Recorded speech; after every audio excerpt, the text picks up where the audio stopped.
Hello students, welcome back education BEd tutorial. तो आज का ये video MP DElEd second year students के लिए है और आज के इस वीडियो में हम संज्ञान, अधिगम और बाल विकास के कुछ इंपॉर्टेंट क्वेश्चन आंसर देखने वाले हैं जो कि आपको आपकी एग्ज़ाम में हेल्प करेंगे। तो चलिए स्टार्ट करते हैं हमारा वीडियो।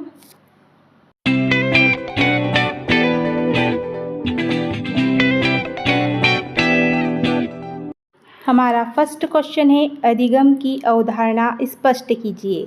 तो इसका आंसर देख लेते हैं। या अधिगम किसे कहते हैं? अधिगम का अर्थ होता है सीखना। मनुष्य जन्म से मृत्यु तक कुछ न कुछ कार्य सीखता रहता है।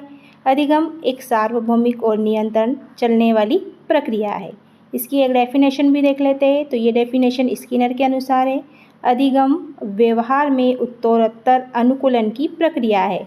दूसरे शब्दों में कहे तो सीखना एक ऐसी प्रक्रिया है जिसके द्वारा व्यक्ति अपने व्यवहार में परिवर्तन लाता है। हमारा सेकंड क्वेश्चन है, अधिगम स्थानांतरण के प्रकार लिखिए। तो इसका आंसर देख लेते हैं। अधिगम स्थानांतरण के कई प्रकार है। एक है धनात्मक स्थानांतरण, ऋणात्मक स्थानांतरण और शून्य स्थानांतरण। धनात्मक स्थानांतरण में सीखा गया ज्ञान या क्रिया दूसरी परिस्थिति में ज्ञान या क्रिया को अर्जित करने में सहायक होता है। फिर जो ऋणात्मक स्थानांतरण है वह पूर्व संचित ज्ञान या नवीन ज्ञान को सीखने में रुकावट उत्पन्न करता है, हम इसे भूल जाते हैं। शून्य स्थानांतरण के अंतर्गत हम पूर्व ज्ञान को ना तो सीखने में उपयोग में लाते हैं और ना ही रुकावट में, इसे हम पूरी तरह से भूल जाते हैं। कभी कभी होता है कि हमको सब कुछ याद, मतलब हमारे पास सब कुछ ज्ञान है लेकिन भी समय आने पर हम उसे उपयोग में नहीं ला पाते। तो ये होता है शून्य स्थानांतरण। नेक्स्ट क्वेश्चन की ओर बढ़ते हैं। क्वेश्चन नंबर 3, समूह गतिकी से आप क्या समझते हैं? इसका आंसर देख लेते हैं। समूह गतिकी से आशय है किसी समूह के सदस्यों के बीच होने वाली मनोवैज्ञानिक और सामाजिक प्रक्रिया जो समूह के व्यवहार को प्रभावित करती है। एक सामाजिक प्रक्रिया है जिसके द्वारा लोग सामान्य लक्ष्यों के एक समूह को प्राप्त करने के लिए समूह या टीम में शामिल हो सकते हैं। क्वेश्चन नंबर 4, संज्ञान से क्या तात्पर्य है? इसका आंसर देख लेते हैं। संज्ञान का अर्थ होता है किसी चीज़ के बारे में ज्ञान या जागरूकता। संज्ञान से तात्पर्य उन समस्त मानसिक योग्यता से है जिसका संबंध बुद्धि से होता है। यह मस्तिष्क में होने वाली मानसिक प्रक्रिया का एक समूह है जिसमें सोचना, सीखना, ज्ञान, भाषा, स्मृति, धारणा आदि चीज़ें शामिल होती है। नेक्स्ट क्वेश्चन की ओर बढ़ते हैं। क्वेश्चन नंबर 5, चिंतन से आप क्या समझते हैं या चिंतन क्या है? इसका आंसर देख लेते हैं। किसी विषय पर गहराई से सोचना या विचारना या मनन करना चिंतन कहलाता है। चिंतन एक ऐसी मानसिक प्रक्रिया है जिसमें व्यक्ति किसी समस्या का समाधान खोजते हैं और निर्णय लेते हैं। मीन्स सोचने समझने की शक्ति चिंतन कहलाती है। नेक्स्ट क्वेश्चन है क्वेश्चन नंबर 6, मूर्त एवं अमूर्त चिंतन क्या है, समझाइए। सबसे पहले हम मूर्त चिंतन देखते हैं। मूर्त चिंतन उन चीज़ों के बारे में सोचने की क्षमता है जो देखी हुई या मापी जा सकती है। इसमें घटनाओं पर ध्यान केंद्रित किया जाता है। यह मूर्त चिंतन कहलाता है। अब हम देखते हैं अमूर्त चिंतन। तो अमूर्त चिंतन के अंतर्गत पूर्ण विचारों या अवधारणाओं के बारे में सोचने की क्षमता है जो मौजूद नहीं है या भौतिक रूप में उपलब्ध नहीं है। तो ये था अमूर्त चिंतन। नेक्स्ट क्वेश्चन की ओर बढ़ते हैं। क्वेश्चन नंबर 7, भाषा क्या है या भाषा से आप क्या समझते हैं? तो इसका आंसर देख लेते हैं। भाषा मनुष्य के विचारों और भावों को अभिव्यक्त करने का एक प्रमुख साधन है। इसके द्वारा व्यक्ति अपने विचारों का आदान प्रदान करता है। इसमें ध्वनि, वाक्य, अर्थ जैसे तत्व शामिल होते हैं। इसके द्वारा व्यक्ति विचारों, भावनाओं और ज्ञान को व्यक्त करते हैं। यही होता है भाषा। नेक्स्ट क्वेश्चन की ओर बढ़ते हैं। क्वेश्चन नंबर 8, स्कीमा क्या है? तो चलिए इसका आंसर देख लेते हैं। तो स्कीमा एक ऐसी मानसिक संरचना है जिसे सामान्यीकरण किया जा सके। यह एक मानसिक ढांचा या अवधारणा है जो हमें जानकारी को व्यवस्थित और व्याख्या करने में मदद करता है। यह हमारे दिमाग को दुनिया को समझने में मदद करता है। यह किसी विशेष व्यक्ति, स्थान, घटना या वस्तु के बारे में हमारे ज्ञान को व्यवस्थित करने का एक तरीका है। इसी तरीके को स्कीमा कहा जाता है। नेक्स्ट क्वेश्चन की ओर बढ़ते हैं। क्वेश्चन नंबर 9, नैतिक व्यवहार किसे कहते हैं? इसका आंसर देख लेते हैं। नैतिक व्यवहार का अर्थ है नैतिक सिद्धांतों और मूल्यों के अनुसार कार्य करना। यह वह व्यवहार है या आचरण है जो समाज के प्रत्येक व्यक्ति और संपूर्ण समाज तथा देश का हित करता है।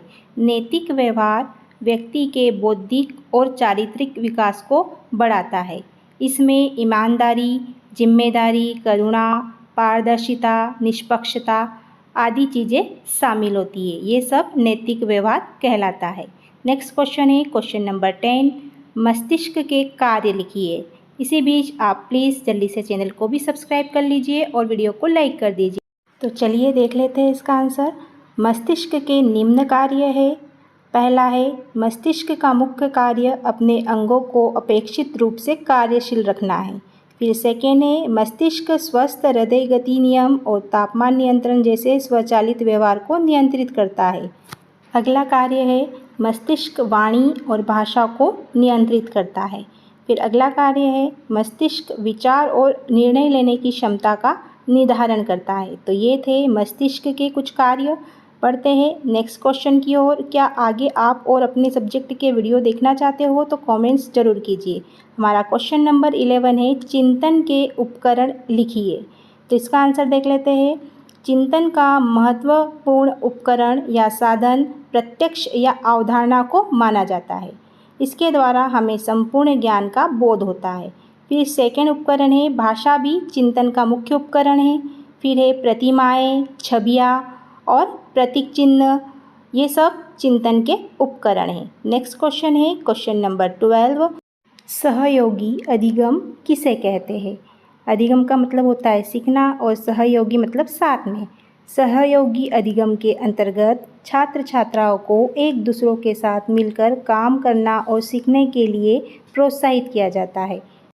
यह एक शैक्षिक दृष्टिकोण है जिसमें बालकों को टीम वर्क के रूप में काम करने के लिए प्रेरित किया जाता है। यह होता है सहयोगी अधिगम। नेक्स्ट क्वेश्चन की ओर बढ़ते हैं। क्वेश्चन नंबर 13, ब्रूनर के सिद्धांत की विशेषताएं बताइए। तो इसका आंसर देख लेते हैं। ब्रूनर के सिद्धांत की निम्न विशेषताएं हैं। ब्रूनर ने संज्ञानात्मक विकास का सिद्धांत दिया है। पहली विशेषता है, ब्रूनर के सिद्धांत के अनुसार शिक्षा बालक में व्यक्तिगत एवं सामाजिक दोनों प्रकार के गुणों का विकास करती है।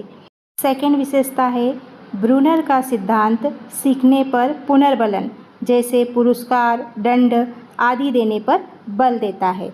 अगली विशेषता है, ब्रूनर का सिद्धांत ज्ञान का निर्माण करने के लिए खोजपूर्ण शिक्षा प्रदान करने पर बल देता है।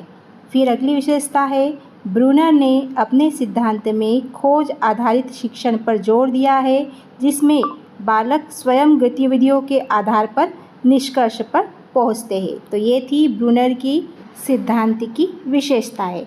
नेक्स्ट क्वेश्चन है क्वेश्चन नंबर 14, संप्रत्यय के प्रकार बताइए। इसका आंसर देखते हैं। तो संप्रत्यय के निम्न प्रकार है, मूर्त संप्रत्यय, अमूर्त संप्रत्यय, संयोजक संप्रत्यय, कार्यात्मक संप्रत्यय, विशिष्ट संप्रत्यय और सामान्य संप्रत्यय। हमारा नेक्स्ट क्वेश्चन है क्वेश्चन नंबर 15, तर्क क्या है, परिभाषा बताइए। तो इसका आंसर देख लेते हैं। तर्क वह प्रक्रिया है जो उपस्थित समस्याओं के लिए उपयुक्त हल प्रस्तुत करती है ताकि समस्या का शीघ्र हल प्राप्त हो जाए। इसकी एक परिभाषा भी देख लेते हैं। तो ये परिभाषा गैरेट के अनुसार है, मन में किसी उद्देश्य एवं लक्ष्य को रखकर क्रमानुसार चिंतन करना तर्क कहलाता है। नेक्स्ट क्वेश्चन है क्वेश्चन नंबर 16, बहु सिद्धांत का नामकरण किसने किया है और इस सिद्धांतों को अन्य किस नाम से जाना जाता है? तो इसका आंसर है, बहु सिद्धांत का नामकरण मैक्स मुलर के द्वारा किया गया है। इस सिद्धांत को अनुकरण का सिद्धांत भी कहा जाता है। यह भाषा की उत्पत्ति का एक सिद्धांत है। इसमें भाषा सीखी जाती है। नेक्स्ट क्वेश्चन है क्वेश्चन नंबर 17, आत्मनियंत्रण की विशेषता बताइए। तो इसका आंसर देख लेते हैं। आत्मनियंत्रण की निम्न विशेषताएं हैं।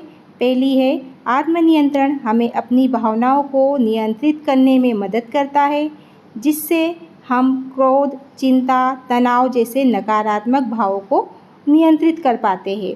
फिर अगली इसकी विशेषता है, आत्मनियंत्रण संवैगिक बुद्धि की एक क्षमता व कौशल है। अगली विशेषता है, आत्मनियंत्रण संवेगों को प्रबंधित करना सिखाता है। फिर है, आत्मनियंत्रण आवेगों का विरोध करना सिखाता है।